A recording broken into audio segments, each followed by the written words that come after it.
Ya, halo, selamat malam Dokter Linda Kalista Devi. Perkenalkan, nama saya Rafa Amaraha. Saya merupakan mahasiswa di BINUS University Jakarta. Eh, Oke, Gimana dok kabarnya dok hari ini? alhamdulillah baik. Ya, saat ini dokter berada di mana tuh dok domisilinya?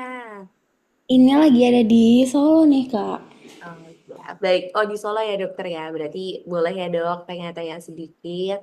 Karena kebetulan ini saya ada em, perlu nih wawancara dengan dokter pembahas mengenai gerakan edukasi dan pendampingan gizi keluarga untuk pencegahan stunting berlandaskan nilai-nilai Pancasila. Gitu dok. Oke, Jadi pertanyaan ini ada hubungannya dengan Pancasila dok memang karena saat ini saya sedang bekerja sama dengan dosen Pancasila saya untuk mengetahui bagaimanakah kondisi stunting di wilayah Solo ya dokter ya. oke, boleh.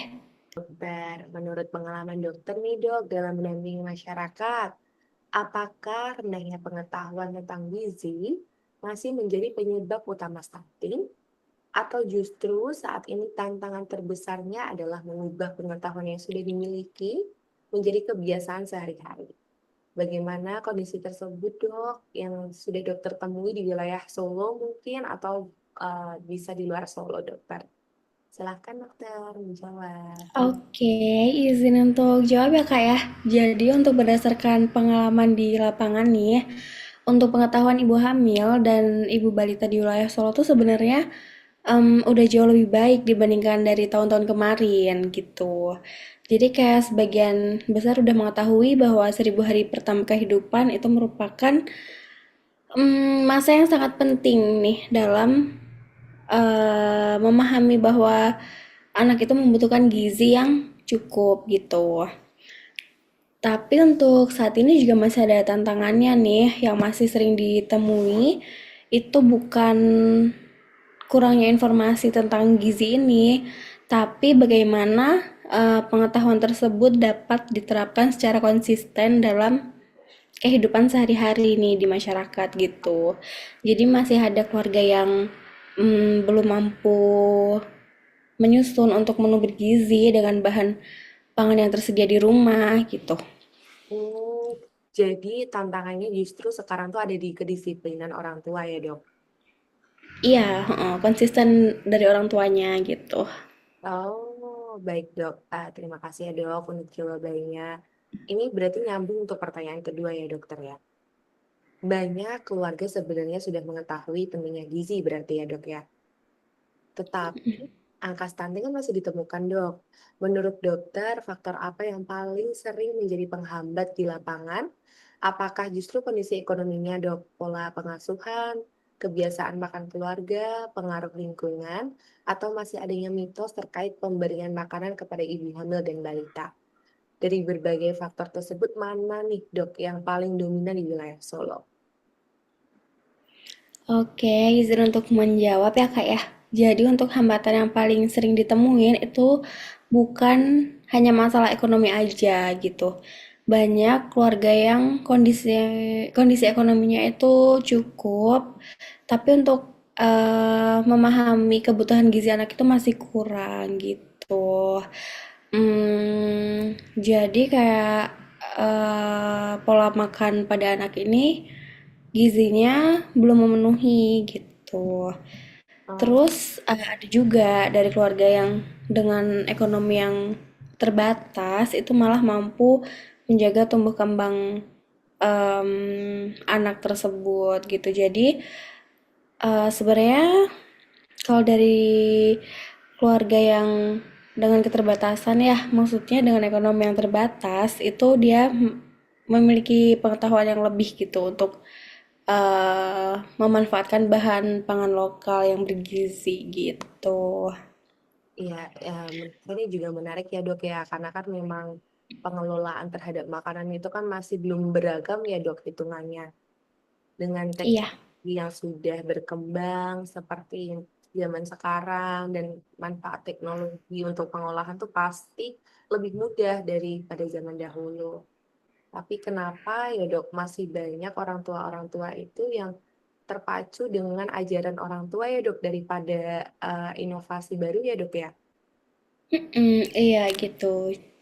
Jadi selain dari faktor ekonomi, ada beberapa faktor juga kayak dari kesibukan orang tuanya, pola asuh yang kurang optimal terhadap anak, terus rendahnya keterlibatan peran ayah dalam pengasuhan, terus kebiasaan memberikan makanan instan itu juga masih banyak terjadi di masyarakat gitu. Iya, oh ya ini sangat bagus sih dok informasinya. Terima kasih ya dokter ya. Dokter, saya izin untuk melanjutkan pertanyaan yang terakhir ya dok ya. Oke. Menurut dokter, apabila mahasiswa ingin berkontribusi dalam mencegah stunting di Solo dengan berlandaskan nilai-nilai Pancasila nih dok, terutama sila kedua dan sila ketiga yang menekankan kemanusiaan dan gotong royong, bentuk pendampingan seperti apa yang benar-benar dibutuhkan masyarakat? Apakah edukasi saja sudah cukup nih menurut dokter? Atau diperlukan keterlibatan yang lebih intens atau berkelanjutan agar perubahan perilakunya dapat giat terjadi? Silahkan. Oke, izin untuk menjawab ya. Jadi untuk menurut saya, pencegahan stunting tuh merupakan salah satu bentuk nyata nih dari pengalaman nilai Pancasila, terutama sila kedua dan sila ketiga. Jadi untuk kepedulian terhadap tumbuh kembang anak itu merupakan wujud penghargaan terhadap martabat manusia gitu. Nah, sedangkan kalau gotong royong itu terlihatnya saat masyarakat, terus tenaga kesehatan, pemerintah, kadar posyandu, juga dengan mahasiswa yang bekerja sama untuk membantu ini ya keluarga yang membutuhkan gitu. Gitu sih. Terus untuk mahasiswa ini juga bisa berperan sebagai pendamping untuk menyampaikan informasi nih kepada masyarakat gitu. Misalnya dengan memberikan edukasi menu bergizi dengan bahan lokal, terus mendampingi kegiatan posyandu, seperti itu. Iya, dan sekarang juga nggak Jadi terpacu bisa, offline ya, dokter ya. Bisa juga dibuat konten-konten lucu dan menarik yang iya iya, masyarakat bisa terima. Ya sih dok. iya benar banget. Ya, ntar jargonnya aku udah ketemu nih dok. Satu Oke, langkah harapan tumbuh ya dokter ya. oke. Jadi untuk teman-teman dan juga beberapa penonton lainnya, semoga bisa termotivasi dengan jargon ini. Nah, sebagai penutup kita bareng-bareng yuk dok ngucapinnya. Oke, boleh. Nah, tiga, satu langkah Satu langkah peduli, seribu harapan tumbuh. Makasih banyak dokter Nida Kalista. Oke, sama-sama. Lalu ya dokter ya. Terima kasih untuk ilmunya.